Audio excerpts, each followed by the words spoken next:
Hey guys, welcome back to my channel. If you're new, my name is Taylor and this is Benter's Bookshelf.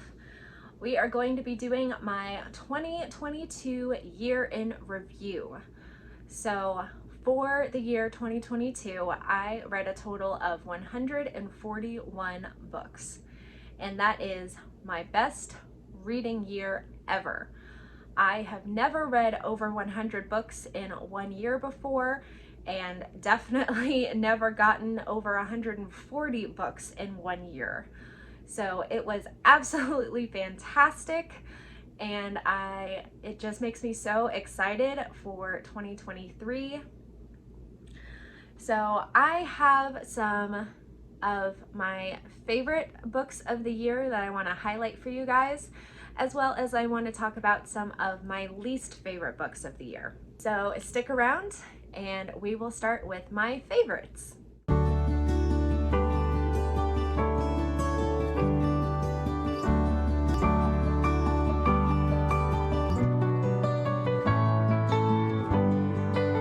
All right, so I think I want to start with what is probably my top favorite book of the year, and that is Babel by R.F. Kuang. This is a historical fantasy dark academia book, but it is so much more than that.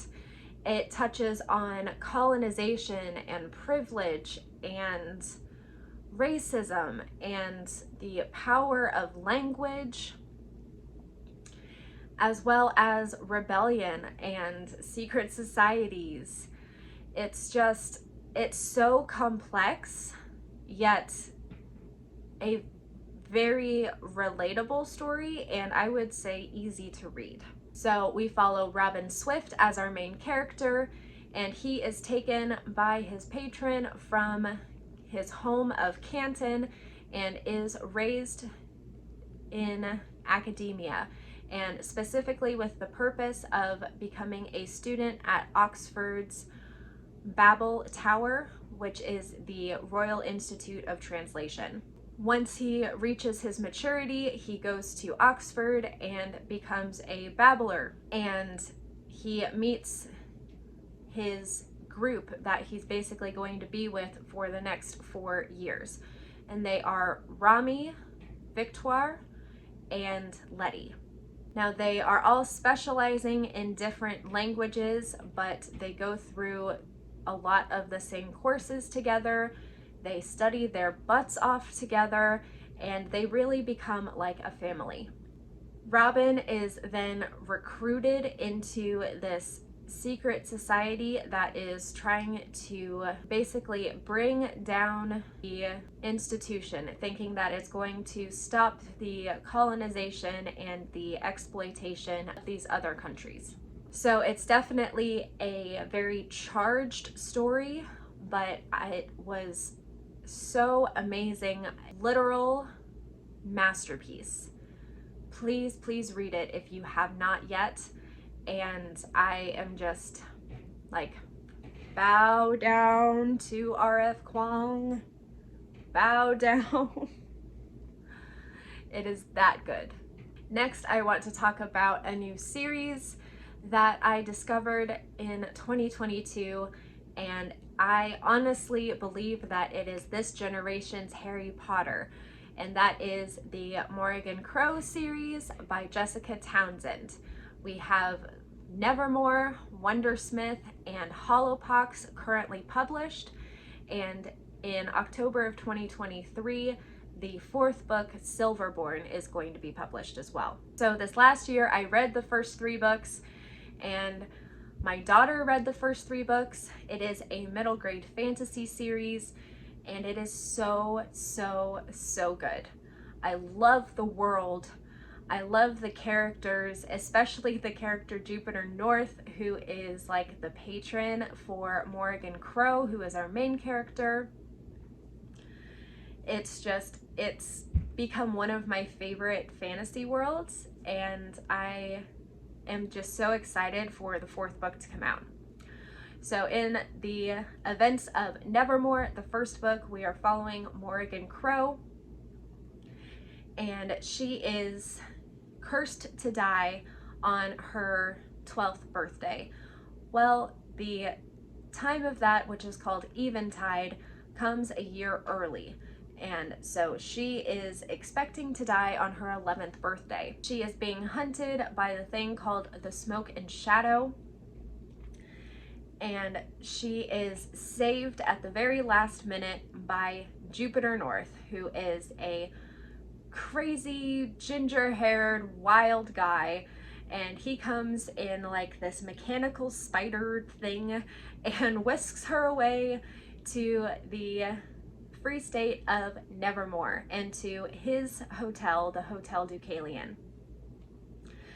Now, he believes that she has powers, she has a talent, and so he enters her in the trials to become part of the Wondrous Society, which he himself is a part of.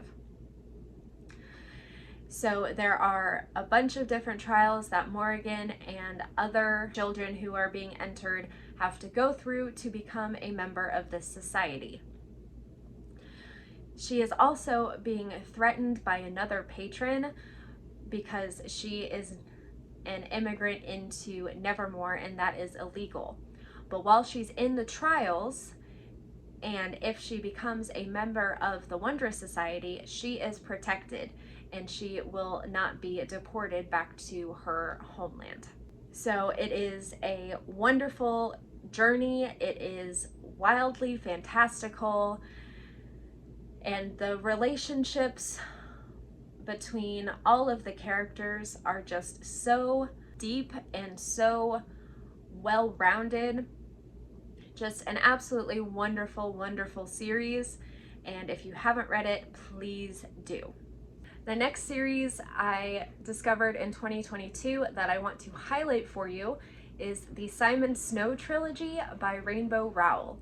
I learned of this from my friend Lexi and her channel Alexandra Roslin, which I will link up here for you. If you haven't checked her out yet, please do. She is so bubbly and so wonderful and just gives the best book recommendations. So the Simon Snow Trilogy is Carry On, Wayward Son, and Any Way the Wind Blows. So right off the bat, I loved the titles because I'm very much a rock music person, so that just spoke to me. And when I got to reading them, I will say this is like a gay Harry Potter. It is so much fun and it can get steamy at some points. I would definitely say it is YA versus middle grade like the Harry Potter series is. But we follow main character Simon Snow, and he is at this school for mages. And he is supposedly the chosen one, the greatest mage. And he has to fight off the evil that is attacking his world, while also trying to expose his roommate, Basilton Pitch, as a vampire. It has a romance in it between Simon and Baz, and it most definitely is like an enemies to lovers type romance, and personally I loved the romance in it even more than I loved the magic, and that is saying something. This series was the first of Rainbow Rowell's works that I had ever read, and it definitely put her on my radar as a author to watch, and I am hopefully going to be reading more of her catalog of works very soon. Next, I want to highlight the Cassidy Blake trilogy by Victoria Schwab. This is a middle grade sort of paranormal horror series, and it is City of Ghosts, Tunnel of Bones, and Bridge of Souls. Now, each one of these novels is set in a different location. We have Edinburgh, Scotland, Paris, France, and New Orleans, Louisiana. So we are following main character Cassidy Blake, who is very different from the other kids. She had a near-death experience, and ever since she has been able to step between the world of the living and the dead.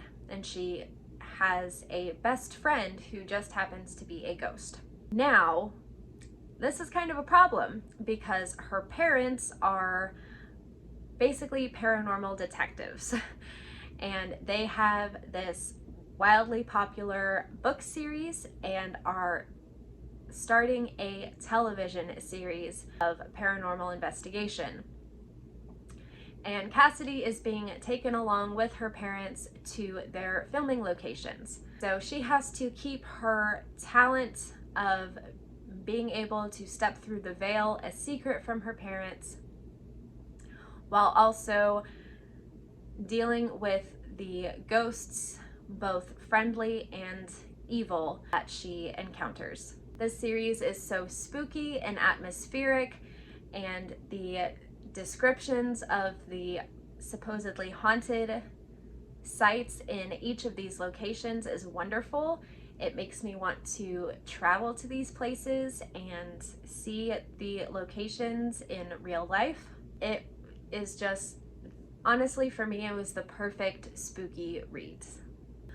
Okay, next I have some graphic novels and manga that I want to highlight.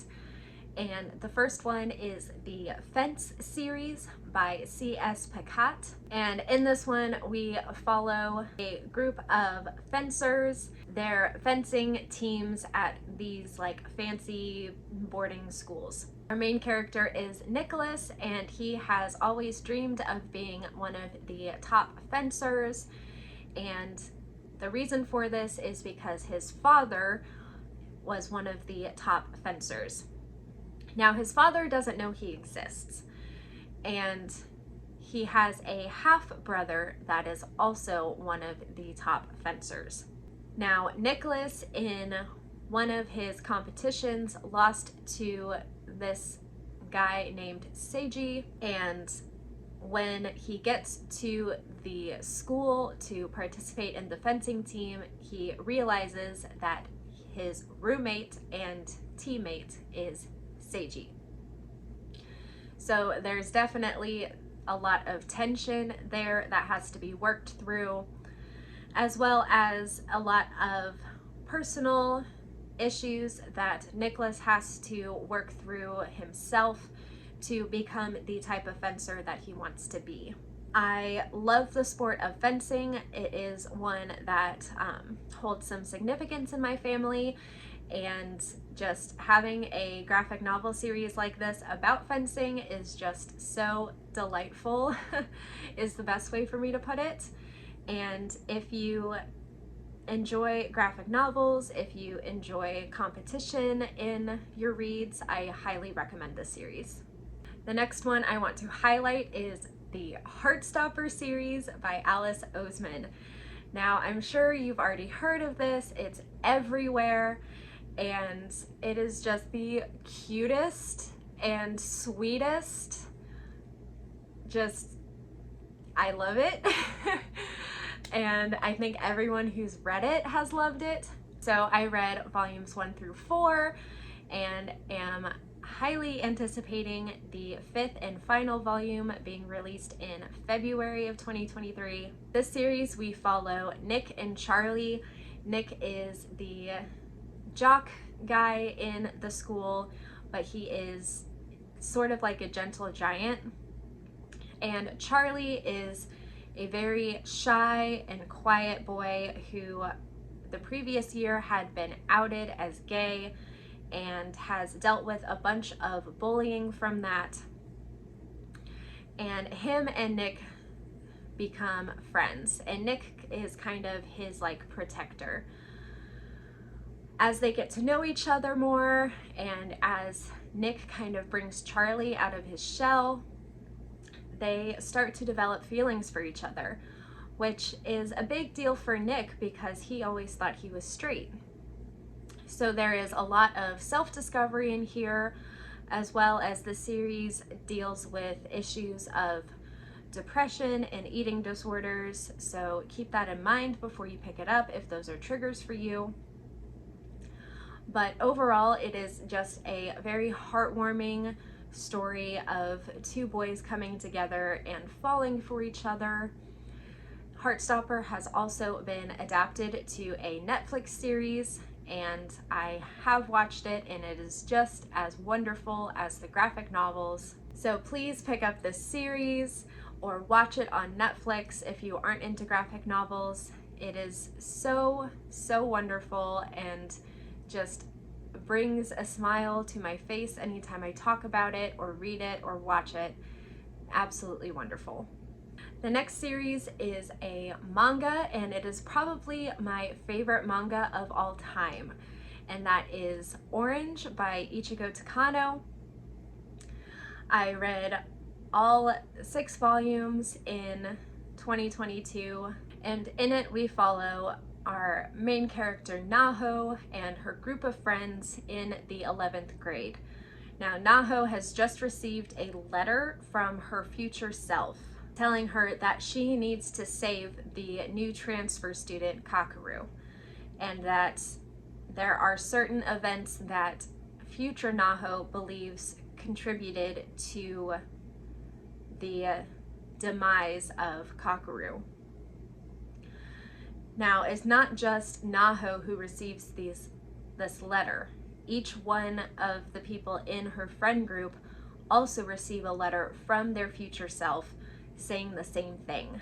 So this group of friends bands together and tries to save Kakeru in the only way they know how, and it is such an emotional journey. There are such strong bonds of friendship.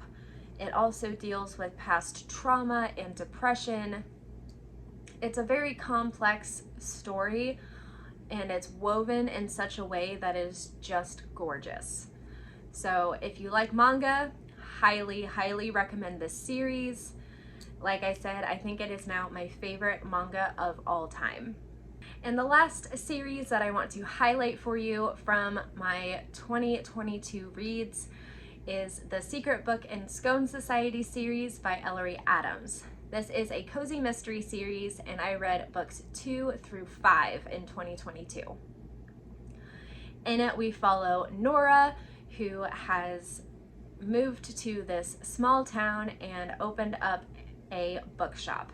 And she has kind of a talent for recommending books. She listens to her customers and just innately knows what books are going to help them with whatever their problems are.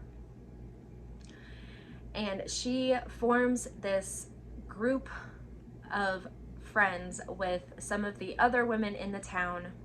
One's a hairdresser, one's a baker, and one works at the resort that kind of sustains this town. And they are all bonded by past traumas, and it is a wonderful, beautiful, healing friend group that is just absolutely amazing. But these are cozy mysteries, so there are murders involved, there is sleuthing involved. They are such cozy reads, comforting reads, and LaRue Adams' writing for the characters as well as plot is just top notch. Please pick up this series. It's probably my favorite cozy mystery series of all time, and the 6th book is coming out in April of 2023, and I'm so excited for that book. And I am especially excited because I was able to get an ARC copy through NetGalley, so I get to read that one before it releases, and I am just on my toes, excited being able to read it before it releases because I love this series so much. Okay, now that I've talked about the highs of the year, I do want to touch on the lows. So for 2022, I did DNF 7 books, which I think is a pretty low number considering I finished 141 books. So I'm not really going to go into the synopsis and plot of the books that I DNF'd very much. I'm basically just going to tell you why I decided not to finish these books. Okay, so the first one is Jane of Lantern Hill by L.M. Montgomery. And this is the same author of Anne of Green Gables. I picked up this book for a vlog that I did where I read recommendations for my Hogwarts house, which is Hufflepuff, and I will link that vlog if you haven't seen it. So I DNF'd this one at about 50%, and there wasn't really anything wrong with it other than I just wasn't interested. It wasn't holding my interest. I was coming up with reasons not to read it, so I just made the decision to not. The next one that I did not finish is Memoirs of a Polar Bear by Yoko Tawada. This is a translated work, and it is split up into 3 parts following 3 generations of polar bears. So I got about 2/3 of the way through this one, and the polar bears are personified and are living in the human world, basically as citizens. The first part was following the oldest generation of this polar bear family, and it was about her experience in the circus when she was younger, and she is writing a memoir. It was just kind of strange. That's the best way I can put it. The second part was following her daughter, and I didn't care enough about the characters or their stories to make it to the third part. So it was a type of magical realism that just wasn't appealing to me, and that is why I decided to not finish it. Next one I DNF'd is the first Stephen King book I ever tried to pick up, and that is The Stand. It was recommended to me by my mother-in-law, who is a huge fan of Stephen King, and it was over 1,000 pages. I really tried to give this one a solid shot because my mother-in-law recommended it to me, but it was so slow, and I honestly did not want to put in the time and the effort to keep reading it with it being over 1,000 pages long. So that was the reason I DNF'd it. It was way too slow. There wasn't enough going on in the first 20% or so that I got through. And you know, if it's going to be a long book like that, I need something fairly quickly in the beginning to hook me and to make me want to keep reading, and there just wasn't anything like that in The Stand for me. Kind of similarly to The Stand with this next one, I DNF'd Station 11 by Emily St. John Mandel, and this one, the very first part interested me, but then it went in a different direction. So the first part was like the pre-pandemic part, and then it went into a post-pandemic, sort of like post-apocalyptic kind of world. There wasn't any like in between to see how we got there. After the sort of like beginning of the pandemic section of the book, which wasn't that long, it just did not hold my interest. I didn't feel anything for the characters. I wasn't really into the sort of cult-ish type of story that it was leaning towards, and just decided that it wasn't worth my time. The next one I did not finish. I may end up picking up again. I kind of soft DNF'd it, and that is A Cup of Friendship by Deborah Rodriguez. I think at the time I was reading it, I was wanting something with a little bit more action, and this was definitely more of a character-driven book. It follows a group of like 5 women and their backgrounds and how they come to meet each other and form this like support ring for each other, and it just wasn't what I was wanting from a book at that time. The writing wasn't bad by any means. The characters weren't unlovable. It was not bad. It just wasn't what I was wanting at the time. And then the last two that I DNF'd are comic bind-ups. So we have the complete Emily the Strange collection by Rob Rieger and the Thrilling Adventures of Lovelace and Babbage by Sydney Padua. I didn't really do any research into either of these before I picked them up, and I think that's what my mistake was. I was expecting more of a graphic novel type book with each of these instead of short little comics that don't really have any connection to each other except for the characters bound up in a book.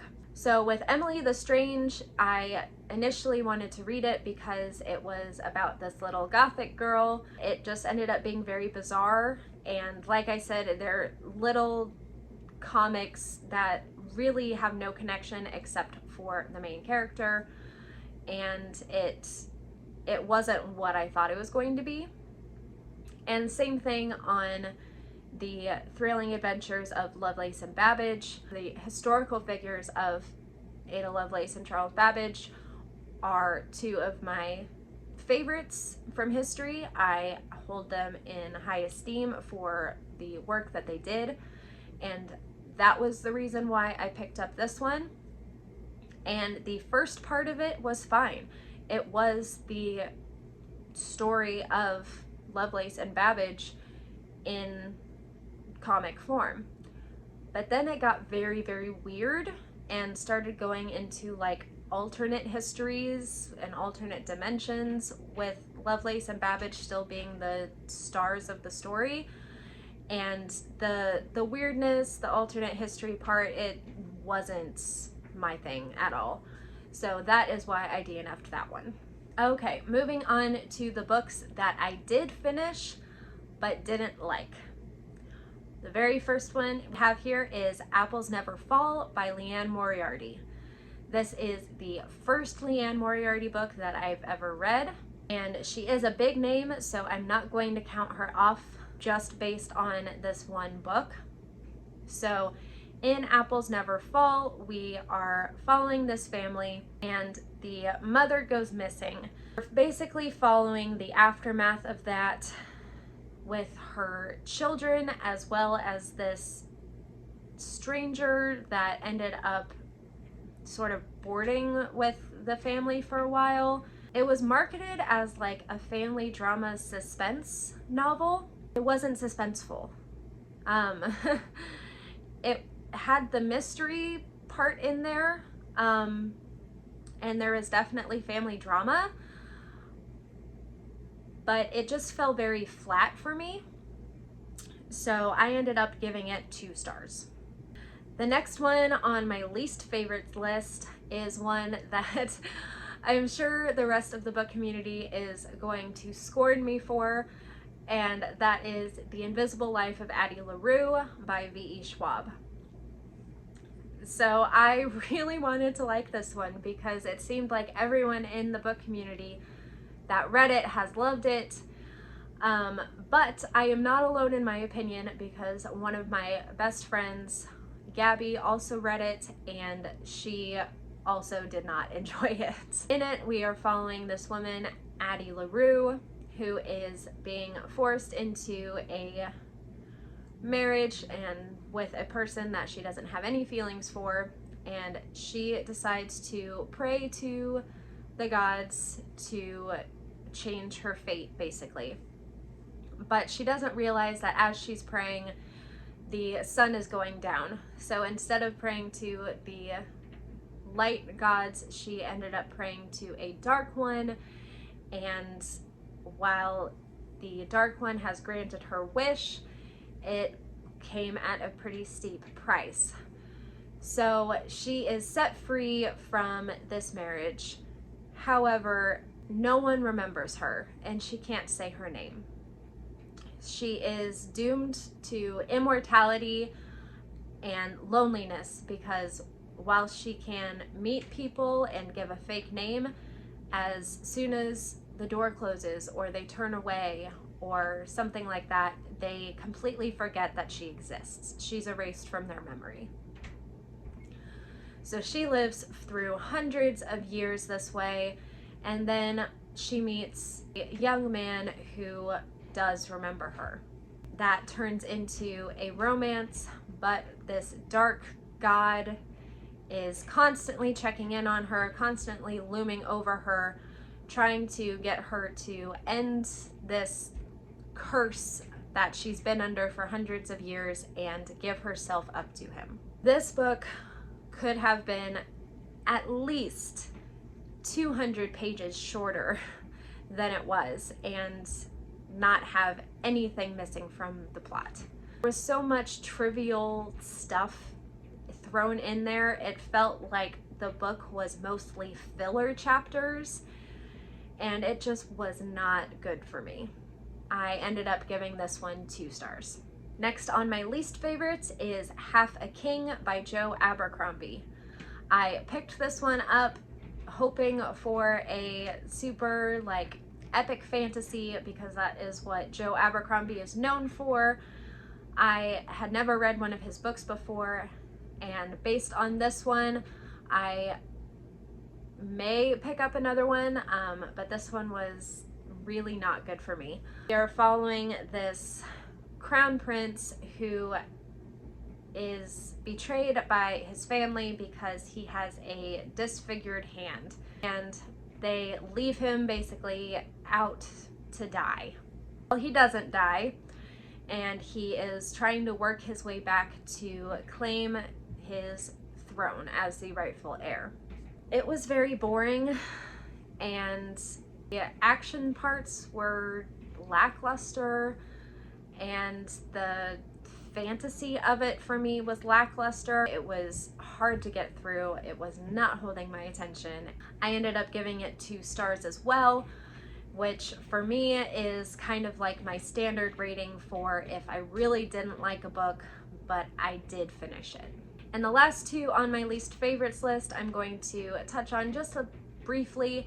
I did go into more detail of them in my December 22 wrap-up video, which I will link up here for you if you haven't seen that. They are Uglies by Scott Westerfeld and Plain Bad Heroines by Emily M. Danforth. And I gave both of these a 2-star rating. Uglies is a YA dystopian sci-fi, and it is very much the stereotypical YA dystopian sci-fi. It was very predictable and not very interesting. Not the kind of book that I'm wanting to read at this stage of my life. And Plain Bad Heroines is a gothic comedic horror novel that was basically all atmosphere and no substance. I didn't really get any of the horror vibes from it. I didn't really get any of the comedy from it. But the atmosphere was there, the gothic atmosphere was there, and the world building was great. Just the characters and the plot did not do it for me. All right, that is it for my 2022 review. I am so happy with the amount of books that I read that year. I am so happy with all of those favorites that I mentioned for you. And I think for the amount of books that I read, my least favorites list is pretty short. So I'm happy with that as well. Overall, fantastic reading year, and it makes me so hopeful going into 2023 that I'm going to have another great year. So if you enjoyed this video, please give it a thumbs up, subscribe if you haven't, and definitely ring that notifications bell so you don't miss any of my upcoming videos. I am going to be launching a new video series very soon, and I'm really excited about that, so stay tuned. As always, thank you so much for supporting me and my channel. It means the world. I love making content, and I hope to keep doing it for a long time. So I will see you guys in my next video.